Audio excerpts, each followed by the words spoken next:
everyone, Chris here, and welcome to my channel, and welcome to this week's reading vlog. So it is October, and it is time for spooky season, and I have a couple of readathons going on. I am doing my own readathon, Phase Out Your TBR. I'm doing Fabelin, and I'm doing TBR Harvest. So, I already know what I'm reading for both TBR Harvest and Fabelin. For Fabelin, we had three options, and I'm going with Read a Book with a Red Cover and reading the Busybody Book Club, which is also on my Tombs and Tomes TBR for TBR Harvest. So I'm doubling up there. And then I rolled in the Pumpkin Patch for TBR Harvest, and I had to do a poll pick. And I'm just going to show you my phone because I put a poll up on my community tab, and it's easier, honestly, than in inserting a picture later. And you can see that Dying in a Winter Wonderland has just barely won that poll. So I will be starting with Dying in a Winter Wonderland. This is also on my Tombs and Tomes TBR. I pulled 4 series off of there intentionally, and it is on my Phase Out TBR. So we're making really good progress. I'm going to start with this. I feel like I'm going to read a little bit of this audiobook before bed, and then in the morning, I can move on to finishing this, reading this, and if I finish this, maybe I can roll in the Pumpkin Patch and get something that will fit this. But that is my current plan. I'm kicking off 3 readathons with 2 books, and I am very, very excited. Although technically this one also fits 2 readathons, even though I'm reading this one specifically for Fabelin right now, and this one for TBR Harvest and Phase Out, but this one also counts for TBR Harvest. It's going to be very hard to keep track of everything, but this is the first vlog of October, and we are ready to go. I am very, very excited, and I will check back in with you when I finish this so I can roll for my next pumpkin prompt.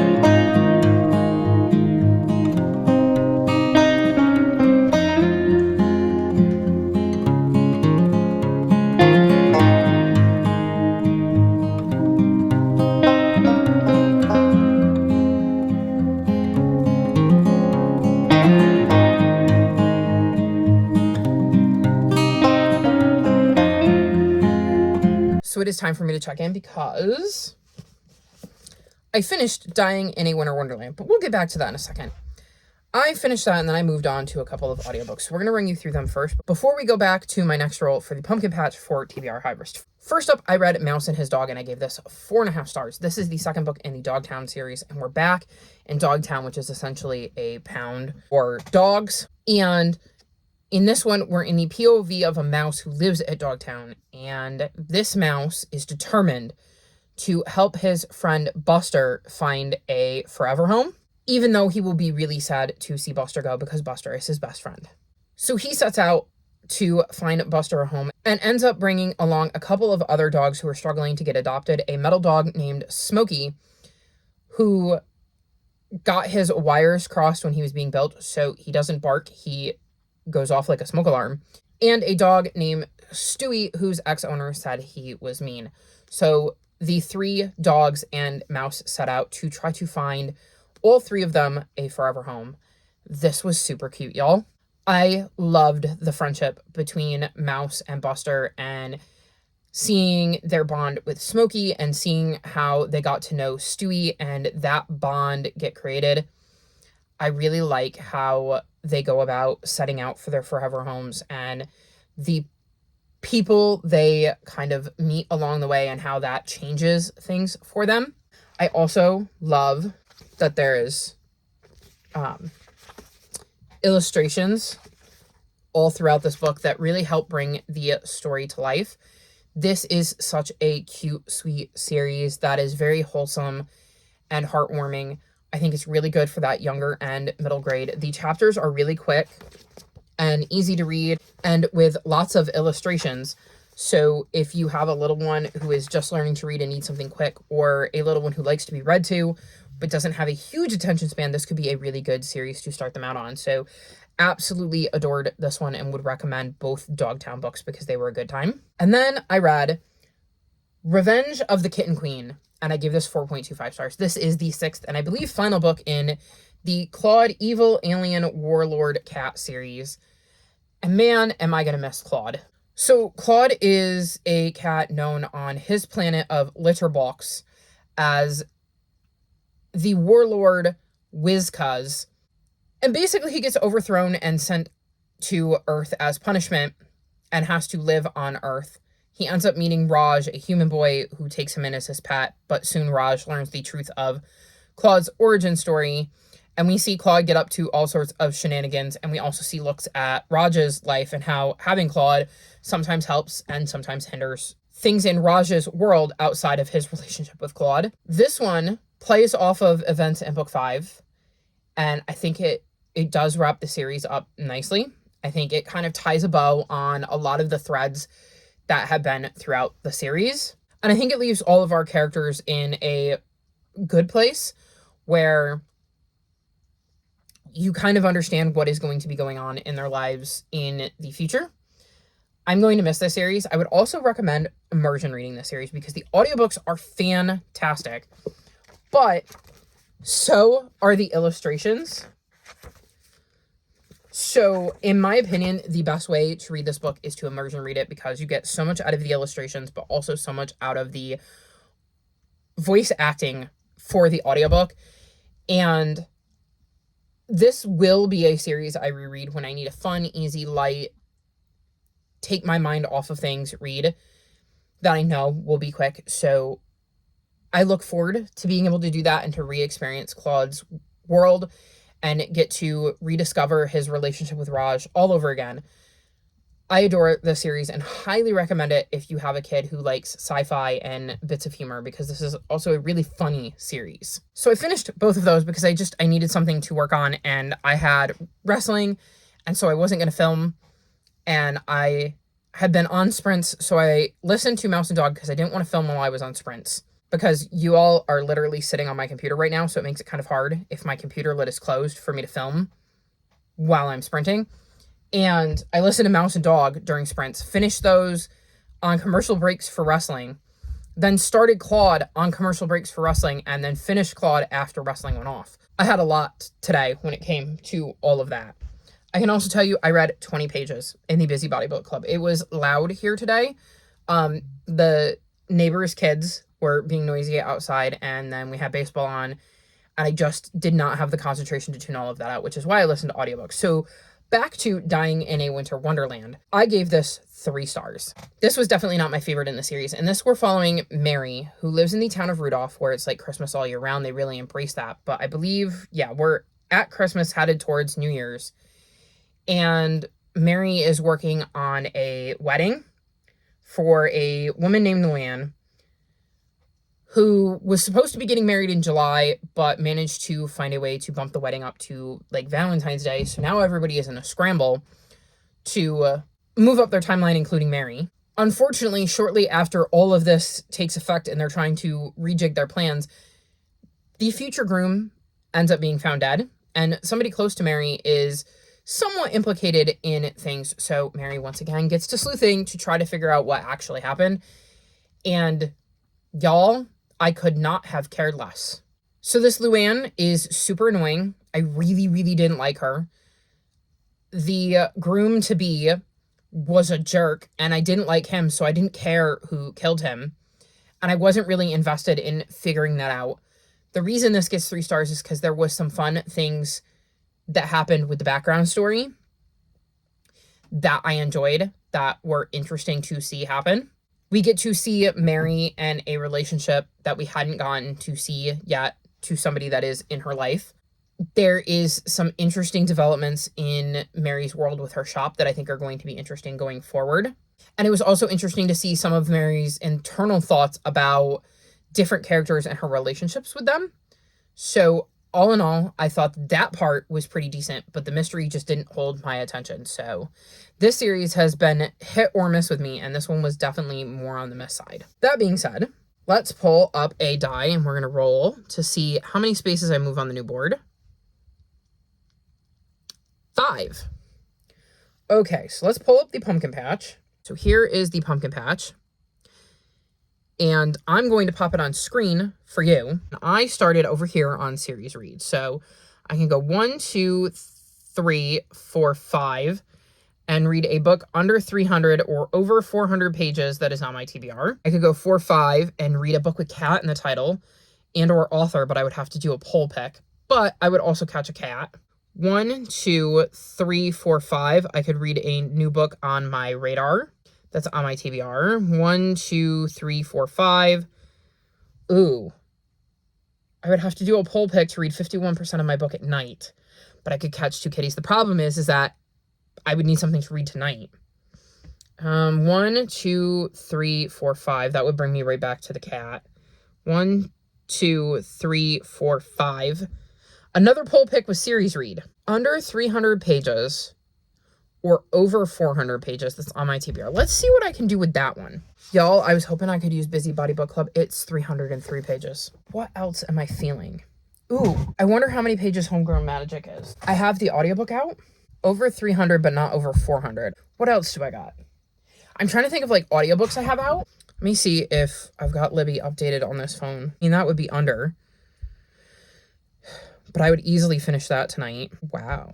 Most of these I don't have the audiobooks for. Interesting. I'm checking Hoopla now. Just because I don't want to run out of like laps with audiobooks or whatever. I mean, I could easily do this because this would be under 300 pages. So I could do this. I'm not seeing anything else that isn't like a graphic novel, and I don't want to pull up my graphic novels quite yet. Nor do I want to burn all of my cozy mysteries, but I will definitely finish this tonight. Here's what we're going to do. We're going to roll again. I'm going to choose this, and we're going to roll again because I know I'm going to finish that before bed tonight. And when I do, I will pick up this. I will switch to this. But just in case the next book is a poll pick, I think what I'll do is roll again, just in case. 4. Okay. So we're here. So 1, 2, 3, 4 would be hobby break. 1, 2, 3, 4 would be a poll pick for series read, or 1, 2, 3, 4 would be hot or cold. We're going to do another poll pick for series read. So yeah, I don't know what series yet. I will have to figure that out, but I will do a poll for series read, and I will check in tomorrow after I finish this to let you know what book I'm reading next.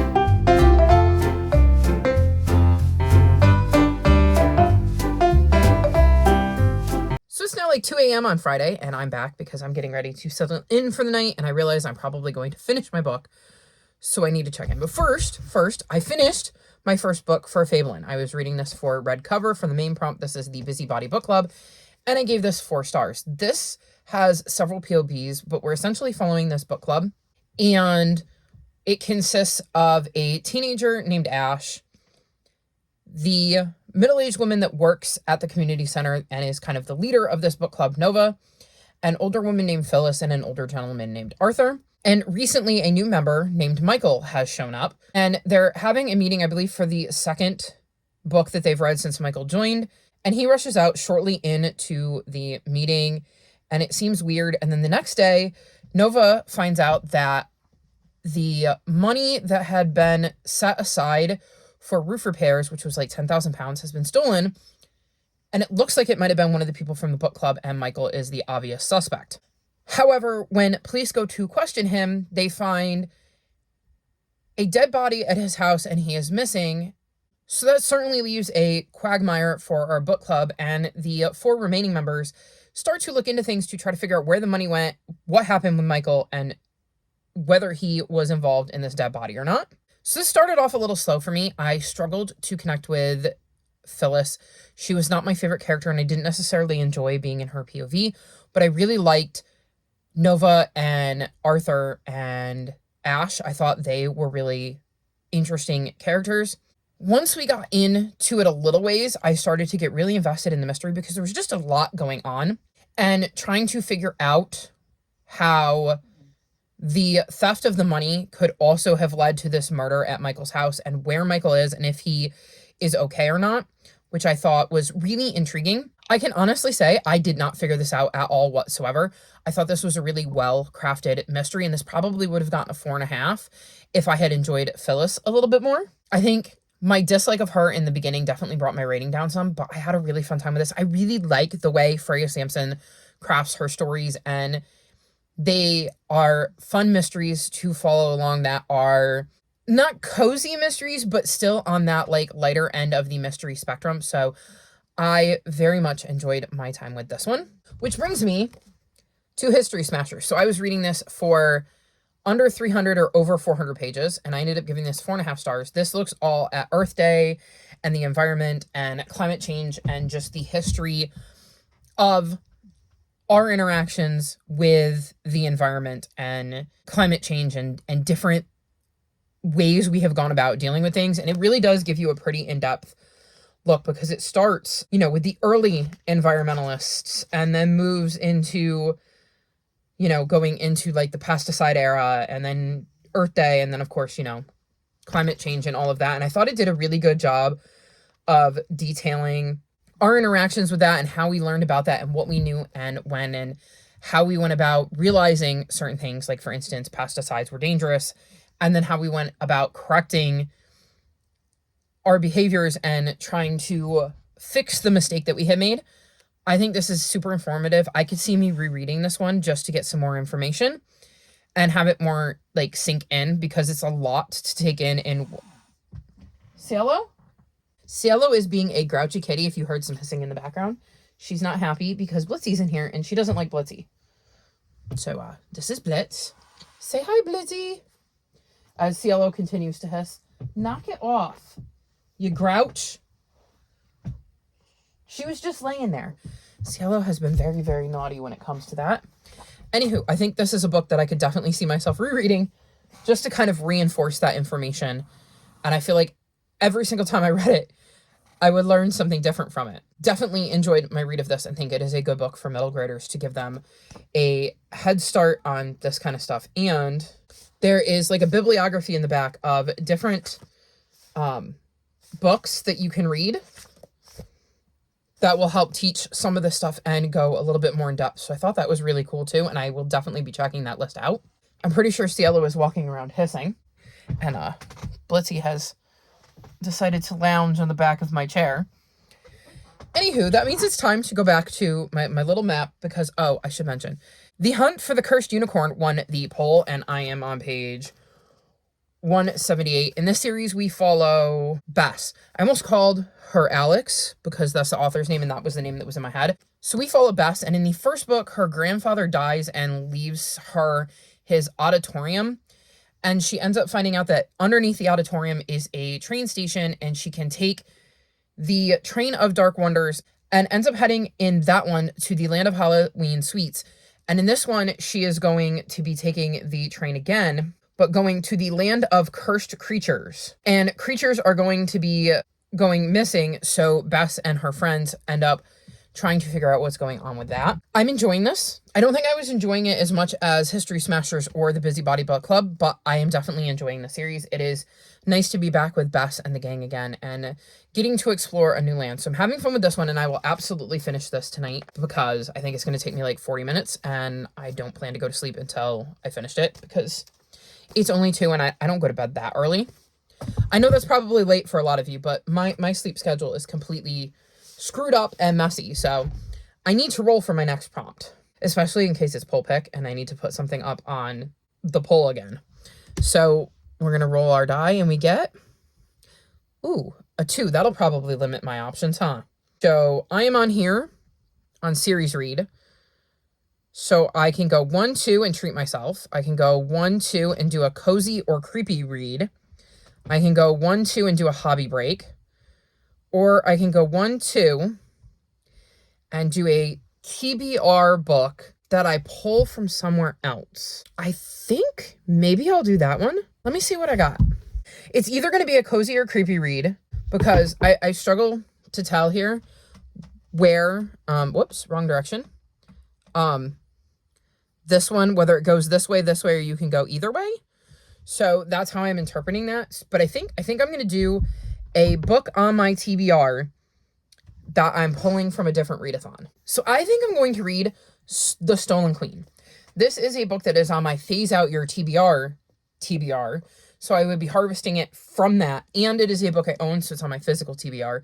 This is a historical fiction mystery that looked really interesting. And it says, New York City's most glamorous party, Egypt's Valley of the Kings, 2 women whose lives are changed forever after one fateful night. I think this is going to be really interesting. I really want to get to this. And it is on my TBR for Night Sky, which you're not going to be able to see. But I promise you, this is the Night Sky, and this cover just doesn't do it justice. I know the picture that I've seen online shows exactly what I'm talking about, and I used it in my TBR video, so it definitely has a Night Sky. So that's going to be my next book for TBR Harvest and the Pumpkin Patch. So I will sign off here so that I can go finish this, maybe start this, and I will check back in probably tomorrow when I finish this to get a new book.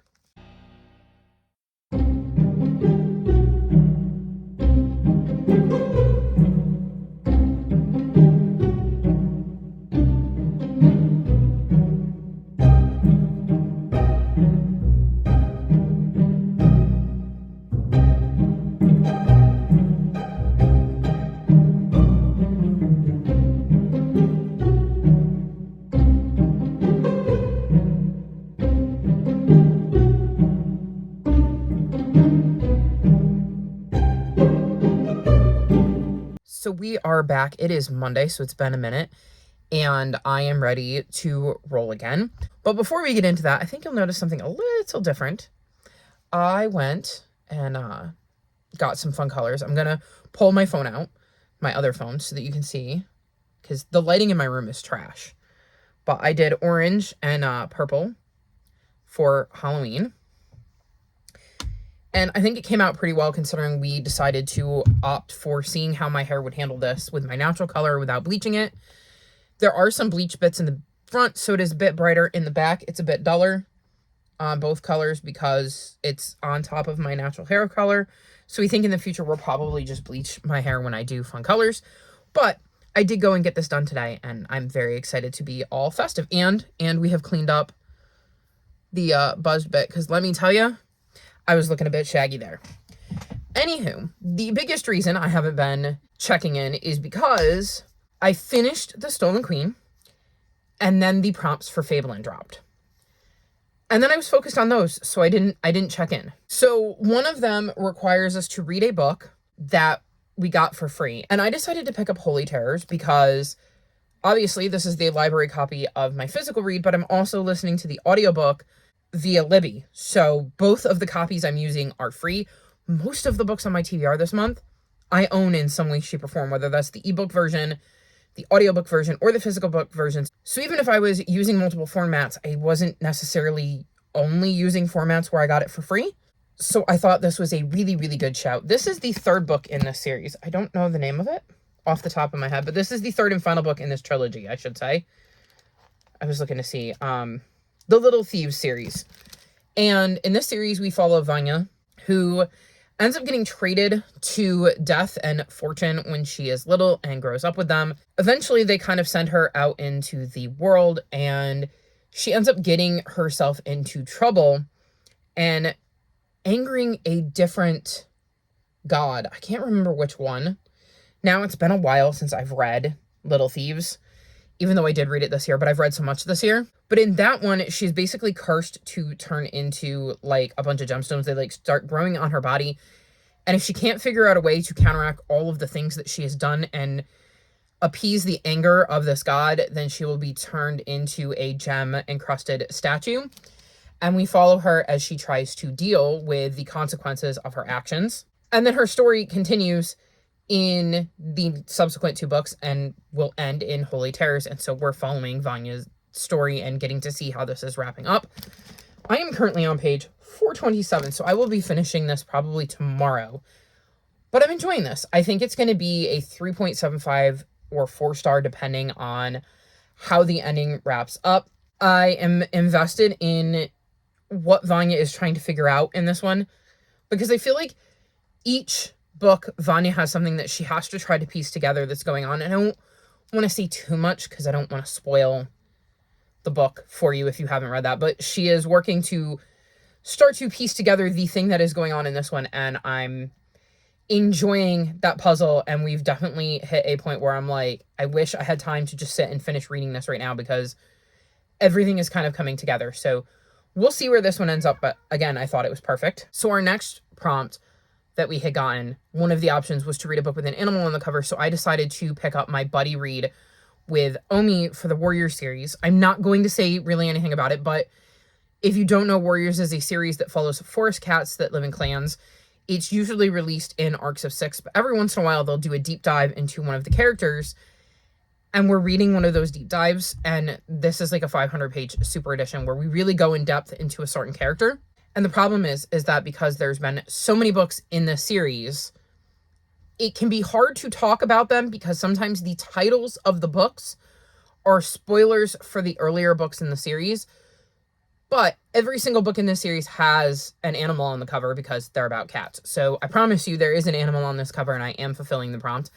I can tell you I really, really loved my reread of this. I loved being back with this particular character and reacquainting myself with their story.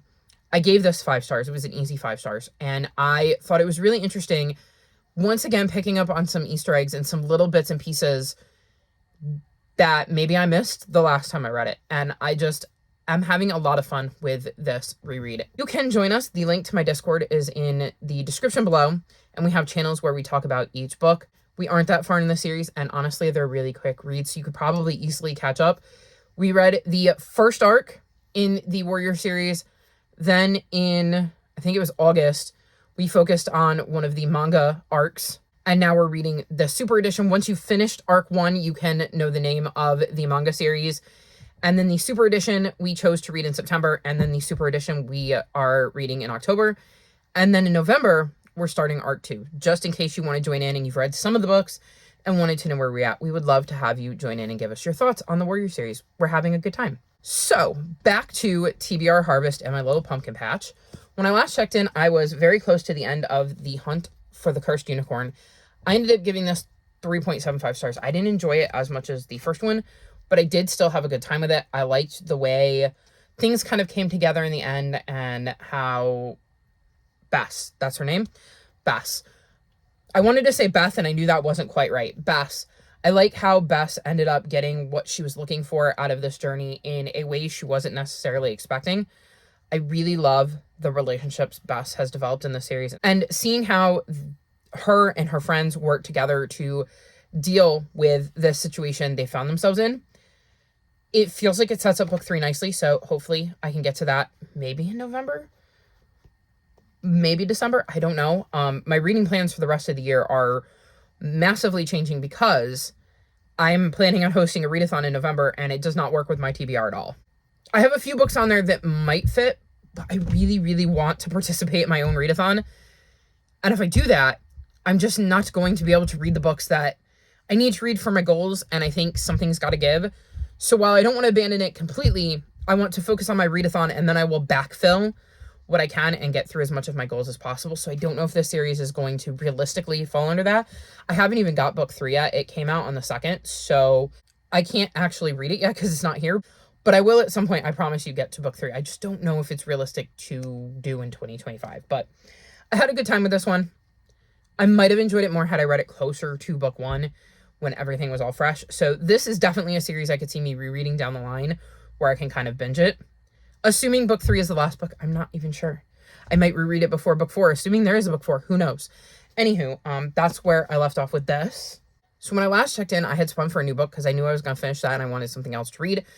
And I got a jack-o'-lantern, which means to pick a book that I was reading for some other readathon, or to get a prompt from some other readathon. And since I am hosting Phase Out Your TBR in October, I picked my own readathon, and it had to be on my physical TBR because of the color of the pumpkins. And I went with The Stolen Queen, and I ended up giving this 4.25 stars.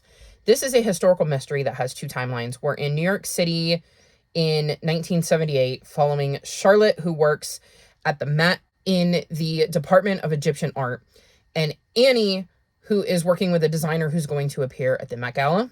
We also see Charlotte in 1936, where she is working in the Valley of the Kings. Unfortunately, a tragedy happens to her there, and it kind of shapes how the rest of her life goes. In 1978, she and Annie eventually cross paths on the night of the Met Gala when a robbery happens. One of the Egyptian art collection's most important pieces is stolen, along with some research that Charlotte had been doing into a female pharaoh named Hathakari. Yes, Hathakari. And Annie and Charlotte end up both being really concerned about this piece, so they end up teaming up to try to track down what happened to the stolen item, which leads the two of them back to Egypt, which is a place Charlotte swore she would never go. But if they have any chance of finding this item, they have no choice but to go there.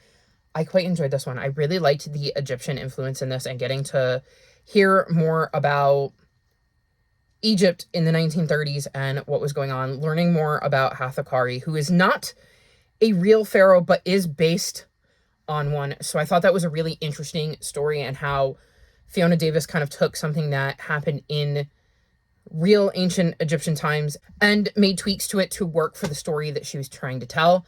I liked seeing Charlotte and Annie get to know one another and figure out how to best help one another with what they were going through. I was just fascinated with both timelines and getting to see Egypt and the differences, getting to see the way being in Egypt again brought out a different side in Charlotte that we weren't seeing at home. I liked getting to see Annie really come into her own in this and find out who she could be.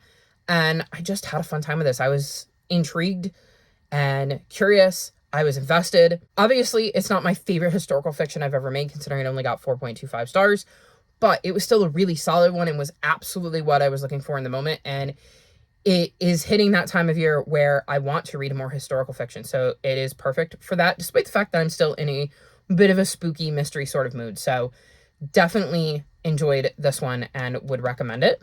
Before we get into the board and I roll again, I should mention I started the Not So Chosen one, and I got to page 198. This follows a kid named Ben who is struggling after his parents got divorced. He's had to start a new school. He's not really making friends there, and he feels like his former friends are kind of ghosting him and cutting him out. He's also really into fantasy worlds and writing extensively planned adventure campaigns in his role-playing game notebook. Then one day he is waiting to hopefully meet up with his friends when Niara shows up, and she looks like she could be a character right out of his stories, and tells Ben, "You are destined to save my realm. Will you come help me?" And so he has two choices. Does he stay or does he go? And obviously he goes, thinking at first that it is just some sort of game, maybe that his friend set up for him. But then after going through a portal, realizes, no, this is really real, and he has been prophesized to save a realm, but quickly realizes that, well, one, maybe he's not the right person for this job, or the prophesized one at all, and two, that he might be in over his head. And y'all, I don't think this would have got more than 3 stars. I did not like Ben. I could not handle being in his head any longer. I was bored. I did not care. I did not find him likable. The way he treated people in his orbit, I wasn't a fan of. I'm going to assume there's going to be some character growth in him throughout the book. I just don't care enough to hang on. I'm not a huge D&D person or fantasy role-playing game person, so this isn't necessarily a book written for me, which is funny considering I'm taking part in Fabelin, and that's kind of part of the idea of what inspired Fabelin in the first place is like D&D and fantasy RPG kind of games. So I think it is just better to let this one go and move on, especially considering it's the start of a series. I don't care enough to finish this one. I certainly don't want to get invested in the series, so we're going to take my bookmark out and we're going to DNF this and the series, which means I can unhaul book 2, which I also own. Honestly, when I bought that series, I thought it was a graphic novel and I thought it sounded really cool. And my thought was that we were going to be seeing these worlds brought to life in pictures, which I really love, in the Dungeon Club series by Lee Knox Ostertag. So I was thinking this is a graphic novel, and then I got it and it was like a proper book, and it did not meet my expectations in that way. And I think being able to bring some of that to life in graphic novel form and have the illustrations really does help with my interest in them. So maybe I'm just not reading those kinds of stories in the right medium because I love the Dungeon Club. Anywho, we might see the third book because it is on my TBR this month. I don't know about in this video because I don't know if I've gotten it yet. I pre-ordered it, but I don't remember exactly what date it came out, so we'll see. Anywho, we need to do a dice roll so that I can figure out how many spaces I'm moving. Let's see. Here is my dice roller. And we're going to roll another 3. Okay. So we'll bring up our little pumpkins here. I'm here.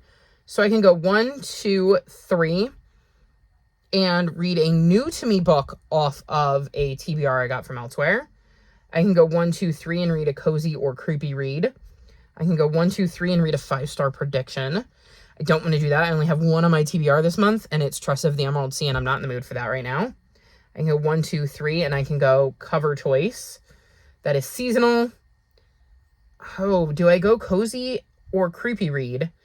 Or do I go with a new to me book that I got from elsewhere? I think I'm going to go cozy or creepy that is on my physical TBR. So for cozy or creepy read, I'm going to go with Claws Out, which is a Cat Cafe mystery series. I really enjoy this series. I'm reading it for non-human on the cover because there is a cat on the cover, and so this will help me with my Tombs and Tomes TBR, and it feels like the exact right vibe, and absolutely is one I can get through tomorrow, so that when I check back in with you to wrap this vlog up, we can once again join the pumpkin patch and figure out what book I will be reading to start next week's vlog. So I will check in tomorrow night, let you know what I thought of this,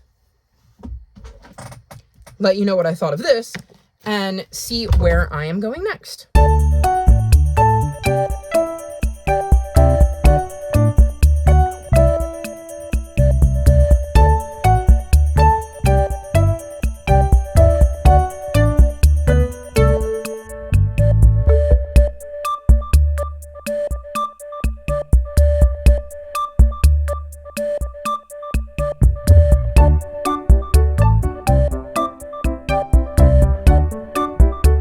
Officially Wednesday, which means week 1 of October is over, and I need to wrap up what I finished for Fabelin and TBR Harvest. So we'll start with Fabelin. I did indeed finish Holy Terrors. I ended up giving this 3.5 stars. There were some things that brought my rating down in the end because I had considered the possibility that this could get 4 stars. There were just some choices and things that happened at the end that I didn't necessarily super agree with. I did have a fun time with this series, though, and would recommend you check it out if it sounds interesting because it is a really easy read. It is very fast-paced and it keeps you invested despite how big these books are. So if it sounds interesting, I would suggest you give it a try. And that checks off all of my Fabelin main prompts for this round. I'm going to mention that I picked up The One Who Loves You the Most, and I am on page 205. I'm almost done with this book, but I have thoughts. But I want to see how the book ends first. So I'm not going to talk about how I'm feeling about this book. In this vlog, I'm going to wait for next week when I finish it because I'm going to finish it tonight. And then when I do my first check-in next week, I will let y'all know my thoughts on this one because I definitely have some thoughts. And I also want some time to like sit with it and figure out how I'm feeling. Then a book I read for fun today, The Princess and the Grilled Cheese Sandwich, and I gave this 4 stars. So this follows Lady Cam, who wants nothing to do with marrying a man. She's not interested in men, but unfortunately her father is ill, and women in this world cannot inherit. Only sons can, or if you're married, you can because your husband kind of controls your money. So she ends up deciding to pretend to be Count Cam instead of Lady Cam, and it pretends to be a man. She moves away after her father dies so that nobody can catch her in this lie. And things seem to be going all right until she meets Princess Bree. And Princess Bree is super into fashion and is really passionate about activism and speaking out, and she ends up getting Princess Bree's attention, and a friendship develops and they continue to grow closer. But of course, this puts her secret at risk, and she has to deal with the potential for fallout from that. So this was cute. I liked the story of Cam having to pretend to be her father's son instead of her father's daughter so that she can inherit. I liked seeing the toll that took on her and how that was portrayed, because it was very rough. Like, she wasn't really concerned about the whole gender thing. Like, that part didn't bother her so much as the having to hide away. And she also thought it was a completely ridiculous rule to begin with. I like seeing her relationship develop with Princess Bree. And I should also mention, I'm pretty sure that Cam's full name is some kind of cheese. I'm going to spell it. It's Camembert, but I have no idea how to pronounce that, so I didn't want to try to butcher it. But I think that's a cheese because obviously Bree is a cheese. And the one staff member that Cam brings with her is named Feta. And there are definitely others throughout the book, so I feel like there's a lot of cheese puns in here. I can see how some people wouldn't enjoy that, but I did. I thought it was cute. Like I said, I like the relationship between Cam and Bree and how that develops, and the relationships that Cam develops because of meeting Bree and kind of putting herself out there. I thought the art was really well done and really helped to depict the story. I really had a good time with this. It's not a new favorite. I can't see myself rereading it necessarily, but I enjoyed it for what it was, and it was definitely a nice little break in between some bigger, thicker books, because I've read Blue Star's Prophecy, which, while I reread, is still over 500 pages, Holy Terrors, and The Stolen Queen, and all of them were pretty decent sized. So this was a nice quick read that helped break some of that up.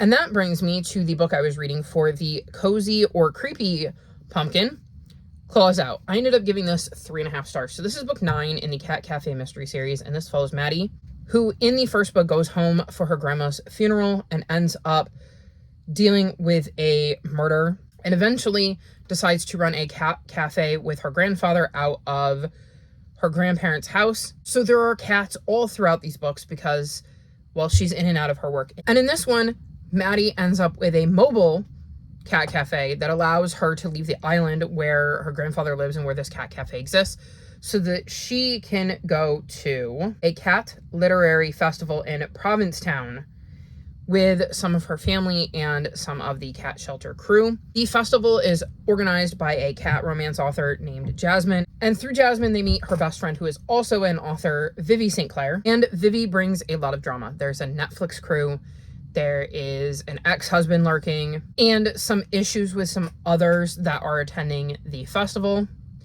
And soon she ends up dead, and Maddie, being Maddie, gets involved and tries to start sussing out who could have killed Vivi and why. So I did not enjoy this one as much because we left the island.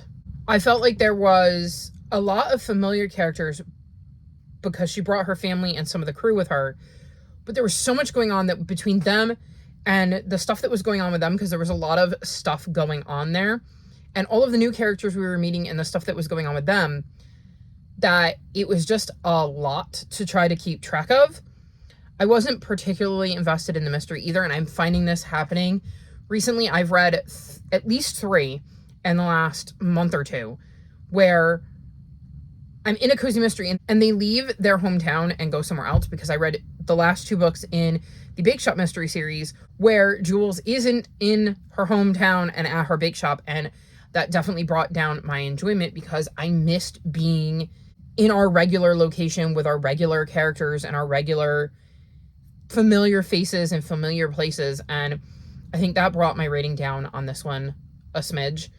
Like I said, I wasn't too into the background drama that was going on with all of Maddie's friends and family, and I also feel like a lot of the charm of the cat cafe and the cats was lost in this one, and I missed that as well. So this is definitely not my favorite in the series, but I will continue because I do like the premise of the series, and hopefully in the next one Maddie and co will be back on the island and it will return to form and be a mystery I can really enjoy while also having all of my familiar names and faces and places. But that means we do indeed need to roll again. So let's bring up the dice roller.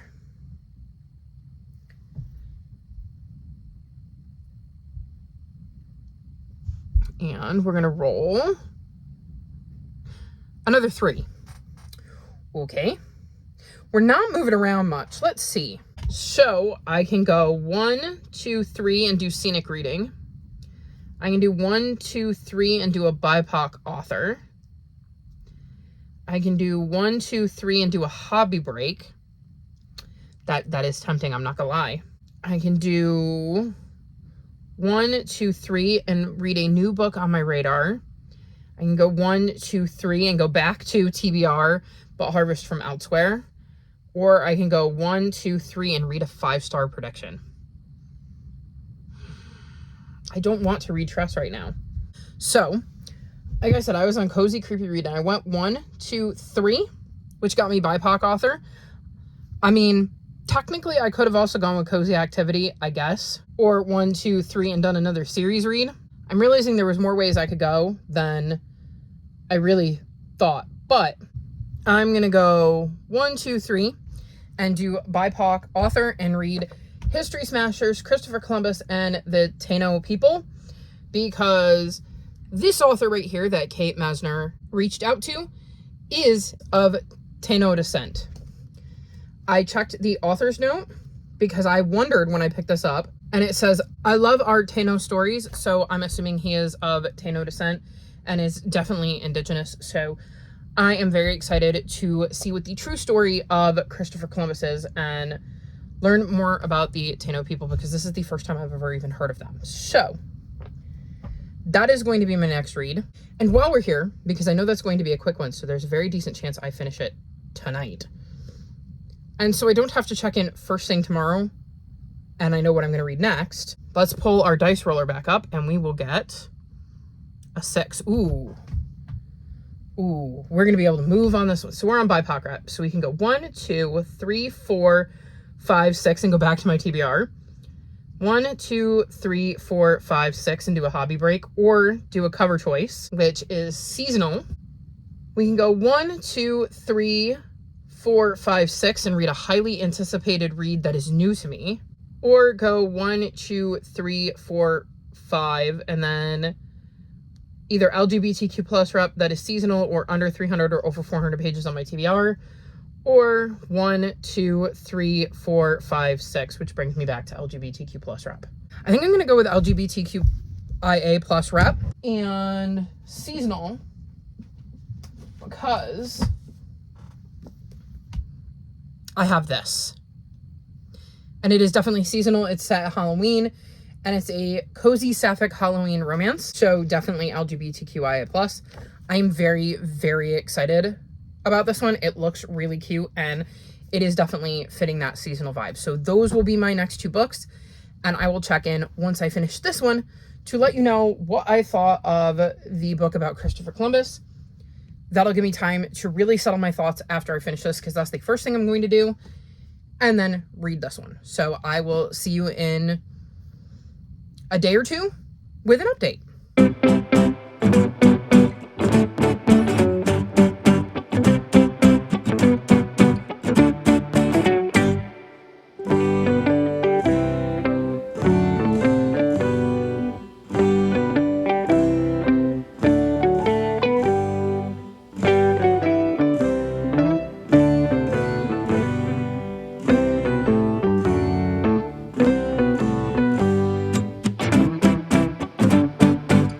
So it is the 11th, and somehow I have managed to completely screw this up. I'm going to be completely honest with you, because I have been trying to figure out what I had spoken to you about in the opening clip for this vlog, and I could not find the opening clip, and I was very confused. So I went back and was trying to make sure that I had all of the clips for last week's vlog all set and ready to go, because I was trying to clear some stuff off my phone to make sure I had room to film my update. And I realized that in the confusion of trying to figure out what I was going to read for my TBR Harvest prompt, I think, because I did not watch the entire clip, I was like scanning through it. I believe I started the clip with, hey, I'm going to wrap this video up. And at the end I said, I will check in with you in a few days to give you an update. Whoops. I have no idea where my brain went. So we're ending this vlog tonight, which will still give me, I think, like 3 7-day vlogs, which is fine. So congratulations, here's a 10-day vlog. Oops. I'm so mad at myself right now because I just wasted time trying to figure out where all the bits and pieces were. And it was absolutely possible that I could have come in here if I hadn't checked and just filmed this clip like I had ended last week's vlog and started this week's when I never did that. So let's start with where I kind of left off in the last clip, which was The One Who Loves You the Most. I was talking about this book and saying that I had a little bit left, I think, and I really needed to kind of digest my thoughts on how I was feeling about this because I wasn't sure. And I ended up giving this 2 stars. So this follows a 10-year-old named Gabriella who is kind of struggling to figure out what they want, where they fit, who they are. And one of the things they're struggling with is definitely their gender and how they want to express that and how they feel about that. Other things they're dealing with is they are adopted by a white mom who is struggling with depression, and they are of Honduran descent, so they don't quite fit there. And of course, their mom's depression is a lot to deal with. And they are struggling to make friends at school, and this is the year that eventually kind of starts to happen. And they meet a couple of interesting new classmates who are very diverse in their own ways, and it kind of broadens Gabriella's world and helps her start to find her place and figure herself out. So one of the things I did like is there is so much representation in this book. So you have Gabriella, who I'm going to label as questioning. They start this book off believing at the start that they are cisgender and straight. And throughout the book, you see them start to question that and realize there is more out there. And this has a lot of good details about the LGBTQIA community and what the different letters mean, and learning more about those terms and really putting it in a very, very simple, easy to understand way, which on the one hand is great. However, because it's so simply put, it really enforces the idea that Gabriella is young. But there are other parts of this book where I kept forgetting she was 12 and not a teenager. And I'm talking like 15, 16-year-old teenager because of some of the things that happened. And there was this massive disconnect with the way this book was written, where sometimes I felt like I was with a, preteen, and other times I felt like I was with a older teen getting ready to experience their last few years in high school. And that was very, very jarring, especially with some of the side characters. You have a side character who is trans and intersex and has a YouTube channel, so they're talking about it all the time and are very open with that. A new boy comes to school, and I believe he's from like Guatemala. He is also very comfortable in his LGBTQ plus identity and shares that with Gabriella. And so there is more rep there. There are some other queer characters in here that are represented on page. So I think having all that rep in there is good. But like I said, at times, it just felt jarring because of the way the characters were written. On top of that, you're dealing with some pretty serious topics with her mom's depression and some bullying and some stuff going on surrounding that at school. And that is a lot to pack into this book. And there is definitely one other thing that happens in this book later in it, but it is a spoiler. And I did not like how it was handled. I felt it was kind of glossed over, and it's a serious thing, and I felt it was glossed over, and I did not like that. So that is kind of my problem, is that I think this book tried to do way too much, and there were instances where it didn't get the proper attention, I think. And it was also very jarring because I read a book right after this that covered some really serious topics for the same age range and did so in a way that, in my opinion, was done so much better, that it really highlighted what was lacking from this book and what I wanted out of it. So I really just struggled with this book. I wanted to like it, and I loved seeing all of this different representation. My big problem was, like I said, I just felt like there was too much going on in this book, so that some very serious things kind of got glossed over and weren't really addressed the way I thought they should be. And then the disconnect between, sometimes Gabriella felt 12 and other times I felt 16, and it was very jarring trying to deal with that. So I was not a fan of this, even though, like I said, very diverse and does a really good job of explaining those diverse terms with the LGBTQ plus community. I just don't know that the execution was at the level I'd want it to be for such serious topics. And then I'm going to skip to the book I mentioned that I read that covers serious topics that I read right after this, which is Benji Zeb is a Ravenous Werewolf. And I gave this one 5 stars. So this follows Benji, whose family runs a wolf sanctuary and who happen to be werewolves. He's also Jewish, and let me see, does it say? His bar mitzvah, that's it. He's getting ready for his bar mitzvah, and he's really stressed out about that and is trying to deal with that. So we get a lot of information about Jewish culture throughout this book, which I absolutely loved. I love learning more about their culture through Benji and the milestone he was about to embark on. And a Chinese American named Caleb, who was friends with Benji, and then something changed over the summer and Caleb was no longer talking to him. But then one night he shows up at the wolf sanctuary after having shifted, not realizing that werewolves are a thing. And his stepfather is trying to find a way to close down the wolf sanctuary and kind of screw over Benji's family. So that definitely creates a conflict of interest. And Caleb being there and spending time with Benji again means he gets to learn more about Jewish culture. So it feels very natural the way Caleb is learning more about things as he spends time with Benji. And Caleb definitely shares some of his own background, which gives us a look at that side of things as well. Benji might also have a little bit of a crush on Caleb, so there is that representation too. Now, the reason I say this deals with some very serious things is the fact that there are instances of racism in here that are addressed, and I thought really well done. And that is a very serious topic to be tackling. And I thought, like I said, it was really well done, the way it was depicted on the page and the way the characters handled it and reacted to it. I really enjoyed Benji and Caleb's relationship and how that grew and changed throughout the book, because it wasn't simple, it wasn't easy. They definitely had moments where they butted heads and learned more about each other and realized that some of the things that they were doing were coming from a similar place. And Cielo's going to help me talk about this really serious book. You made me lose my point there, kid. I was going somewhere with that. Now, where was I going? On top of the racism and the queer rep and the friendship that is developing between Caleb and Benji, there's also the fact that Benji is suffering from extreme anxiety. So there is massive anxiety rep on the page, and that is another serious topic, especially when you're talking about werewolves in the context of his anxiety is making it harder for him to control his shift, and he can't just shift in public. So I thought this was such an interesting and well done book, because you're taking something like werewolves and a fantasy and introducing topics like a boy who has a crush on a boy, the Jewish culture touching on, a Chinese American boy and what he has to deal with here, going into racism and anxiety, and yet wrapping it up in a bit of a fantasy.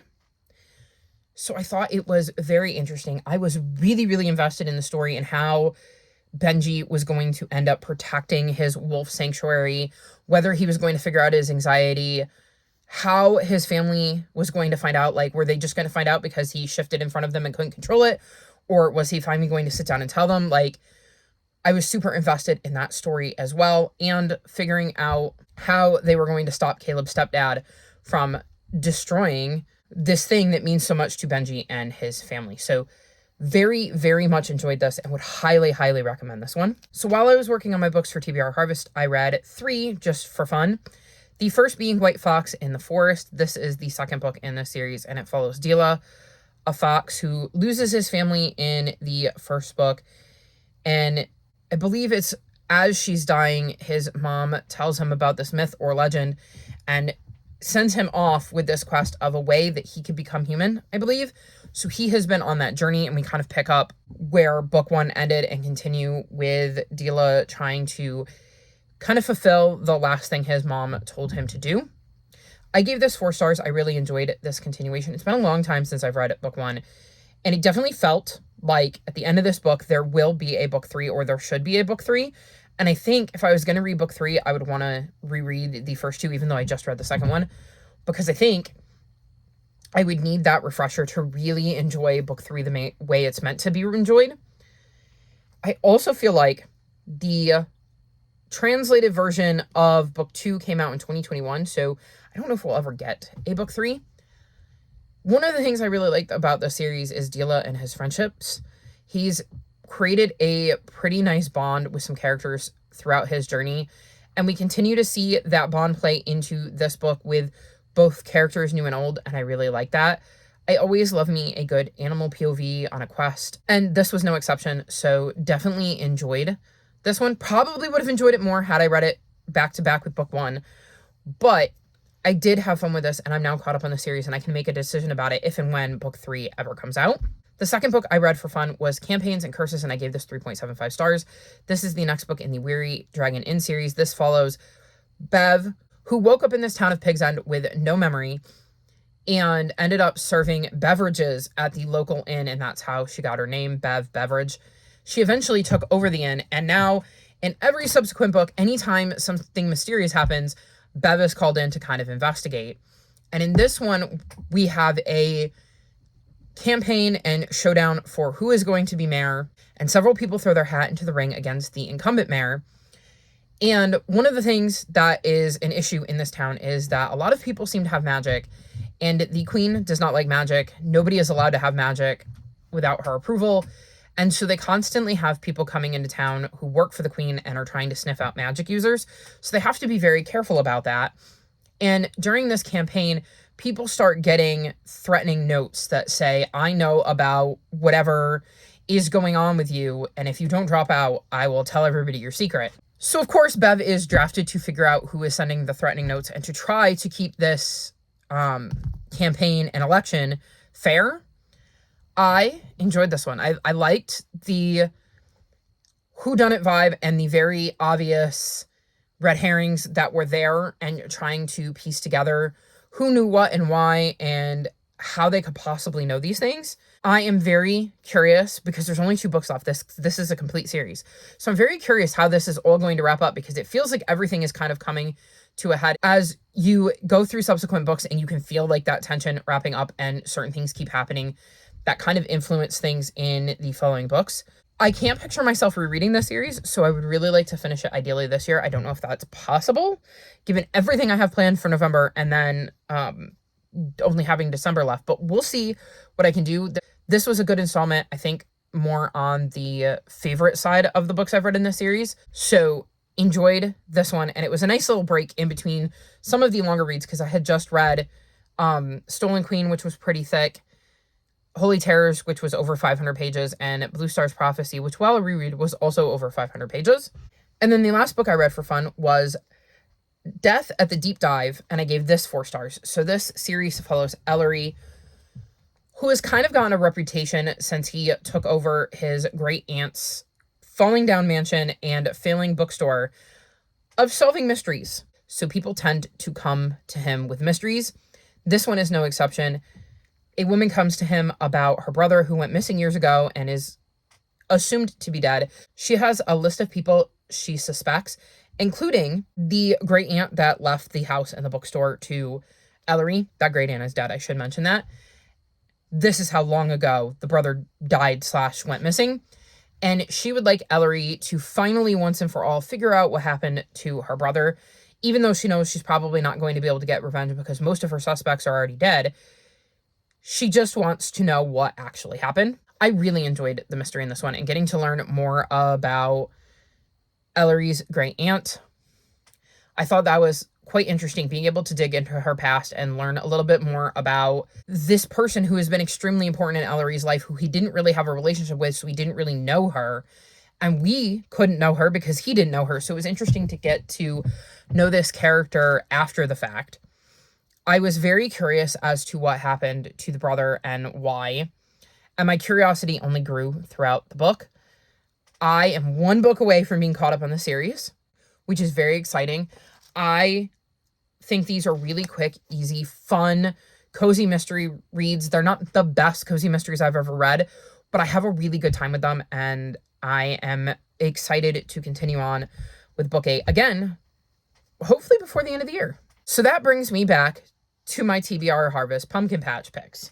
So I had rolled twice because I figured that by the time I talked to you again, I would be able to have gotten through 2 books.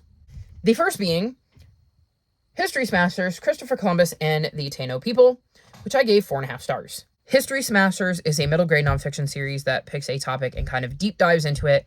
and along the way maybe smashes some rumors and things that have kind of over the years become fact even though they weren't. I really, really enjoy the series. I think it does a really good job of laying things out clearly and explaining why certain things may or may not be true. It is not necessarily that they're saying that something didn't happen. It is sometimes saying that there is a lack of evidence proving that it did, so it has to be taken with a grain of salt. And I think that is such an important thing to include in middle grade nonfiction, because it is teaching middle graders to make sure that if they're going to take something as fact, that they have reasons to believe, like solid reasons to believe that it is fact and not just somebody's grandson said whatever. They really harp on that in this, with the idea of Christopher Columbus or his descendants said certain things about Christopher Columbus. And, well, of course, they weren't going to paint him as the bad guy. They were going to make him sound good, especially Christopher Columbus himself. So you have to take what he's saying with a grain of salt because, well, he's not going to say that he did awful, horrible things, right? Especially considering at the time he probably didn't consider them to be awful, horrible things. There is also a point in here where they tell the side of a story. Let me see if I can find it. And they basically say that this is the version of events as we know it, but we only have one side of the story, and I bet if we had the other one, we might hear a completely different thing. Yes, it says, according to Hernando, which is Christopher Columbus's son, the Spanish men got their food after that. But remember, his stories made his dad look good.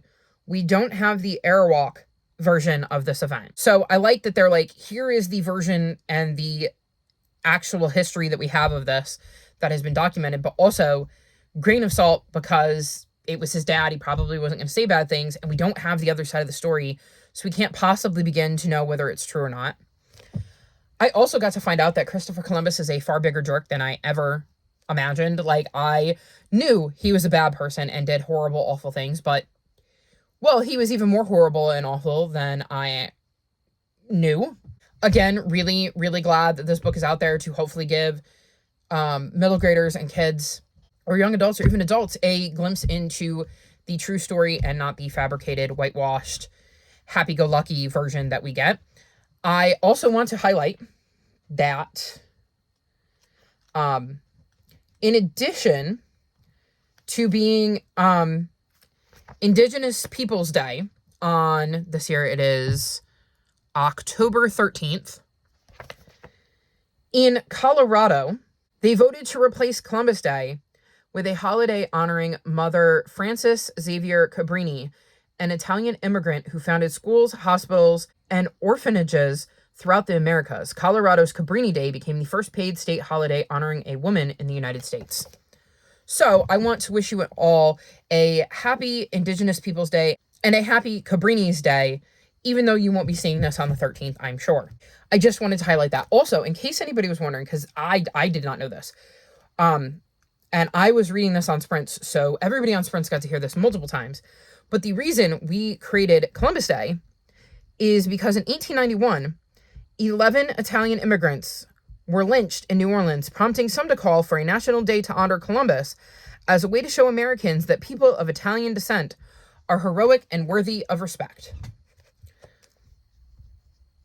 Fits with the whole narrative. I mean, what a perfect thing. You do these awful things to Italian immigrants, and Italian immigrants were being treated horrible, so you decide to celebrate them by creating a day surrounding Christopher Columbus, who discovered new land, claimed it for himself, even though it was occupied by other people, and then discriminated against those people and stole their land from them and slaughtered their people. Like, just... Okay, I'm getting angry again. So we're going to move on. Very good book. Highly recommend it. And just, I need to stop talking about it because I'm very, very angry. Learning more about that and realizing just how duped we were in school, making me wonder what other lies and propaganda they fed me when I was in school. So before I had left, I had rolled again and got an LGBTQ plus wrap. Oh, before I forget, I should mention this was supposed to be seasonal. I completely missed the little pumpkin. Like, the color of the pumpkin, didn't even address it. It's supposed to be seasonal. And I think that since Indigenous Peoples Day is the 13th and this is right around that it counts as being seasonal, even though I wouldn't have thought at first that it was seasonal by looking at it.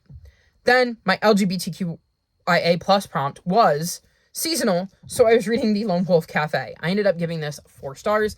This follows Nettie, who is a werewolf and has always wanted to leave her island, but it's just not really done. Werewolves tend to stick to their home base where their pack lives and don't really leave. But she decides she's going to set out and find a way to make it on her own. Ends up stumbling across this witch village after realizing that she is totally unprepared to live amongst humans. The only problem being witches and werewolves are kind of like mortal enemies, so she has to pretend to be human. She meets a witch named Rowana, who offers her a job after eating a blueberry scone she had brought with her, because Rowana owns a tea shop that serves pastries and her baker had recently left, so she could totally use somebody to take over. And Nettie decides to take her up on the offer so that she can kind of get her feet under her, though plans to leave before the next full moon, because in this world, werewolves lose control on the full moon, so she can't really be around anybody that is not other wolves. And so settles in for a little bit to kind of get her feet under her, make some money, and figure out what she's going to do next. Not expecting to kind of really enjoy this town, start to care about the people, and very much start to care about Rowana. Also complicating matters is that for some reason, after years and years and years of feeling like she's completely in control of her ability to shift, anytime she gets anxious, her ears and tail pop out, which is making it very hard for her to cover up the fact that she's a werewolf. So I thought this was going to get 4.5 stars, and then we got some spice, and y'all know that's going to drop my rating down. I also felt the ending was slightly rushed, which dropped my rating down a little bit more, hence going from 4.5 to 4. But I really liked Nettie. I liked learning about the rules of being a werewolf and how that works in this world, and learning more about witches and magic as Nettie learned more about that the longer she stayed in this town. I really liked the Lone Wolf Cafe and the vibes there. It definitely gave me, I want to call it Tombs and Tea, but that's not right. Tomes and Tea, the Tomes and Tea series, You Can't Spell Treason Without Tea, that series, it definitely gave me those vibes at the beginning with like the coziness of things, but also having a little bit of stakes with Nettie having to keep her secret. It was also very clear that there were some secrets being kept around town that Nettie didn't really know about because she was new, and it was interesting trying to puzzle that together because there was a lot of drama there. I really had fun with this series. I would have enjoyed it more had the ending not felt rushed and there had been no spice, but I am definitely interested in the series. In the back, it says that there is going to be a book 2 coming next year, so I will 100% be reading that. Based on how much I had filmed and how long this clip is, this is definitely probably going to be my longest vlog by a country mile. So now I need to roll to see what I'm going to read next. Oh, I almost forgot. I started 4 Eids and a Funeral. I'm only a couple of chapters in, so I don't really have much to say about this yet, or even really know what's going on, but I will get to that in next week's vlog, because there will be a next week's vlog. So let's pull up my dice roller and see what I'm going to be reading in that. Actually, no. I'm going to make you tune in next week's vlog to find out what I'm reading. So I'm going to wrap this vlog up here because it is already long enough. I'll put that in next week's vlog. So thank you for joining me for the accidental 10-day vlog that I have decided to create. All of my social media is linked in the description below if you'd like to come chat with me. If you've made it this far in the video, leave me wolf emojis in honor of Nettie. Like this video and subscribe to my channel, and I'll talk to you next time. Bye!